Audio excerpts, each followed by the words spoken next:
Ողջույն բոլորին, երկար դադարից հետո նորից սկսում ենք մեր վիդեոները եւ այսօր կուզեմ խոսել բռնության մասին, ընտանեկան բռնության, հոգեբանական եւ ֆիզիկական բռնության մասին, որին շատերը բախվում են հարաբերությունների կամ կյանքի տարբեր ընթացքում, տարբեր փուլերում, բայց որը կարելի է շատ շուտ նկատել, շատ շուտ տեսնել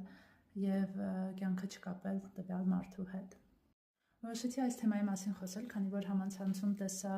մի գրառում, որտեղ աղջիկը գրում է այն մասին, որ սկզբում ամեն ինչ հեքիաթի նման էր, եւ հետո ամեն ինչ սկսեց կարծես փլուզվել, եւ ինքը իր կողքին տեսավ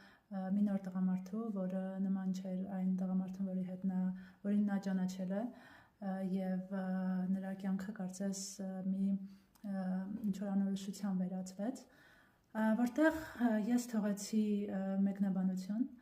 եւ նշեցի, որ ցանկալի է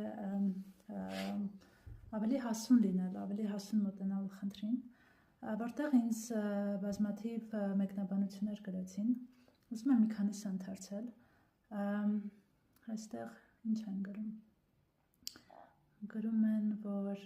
նույնիսկ ինձ անիծել են, ինչը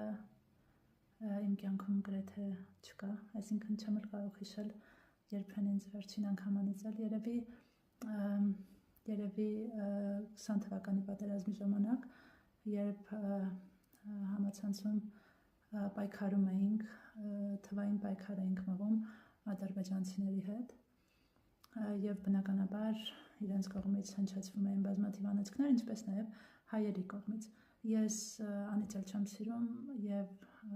անեծքի որպես կանոն չեմ ենթարկվում, բայց այսօր կարդացի մեկնաբանություն, որտեղ գրում են, որ տխմարների թագուհին ես, ցանկանում եմ աղջիկներիդ փեսաներդ քացուտակ գցեն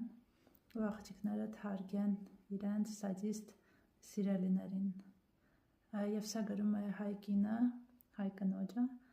եթե նախկինում ադրբեջանցիներ գրում ինչ-որ նմանատիպ տեքստեր, ապա հայերին, ընդունելով հայերին որպես իրենց թշնամին, ապա այսօր ես կարդում եմ իմ հասցեին հայ կնոջ գրած, եւ սա մեկ այլ վիդեոյի նյութ է, որտեղ կարելի է շատ խոսել նրա մասին, թե հայ կինը ինչպես է իրեն դրսևորում եւ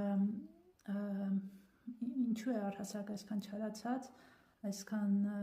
նվաստացած, այսքան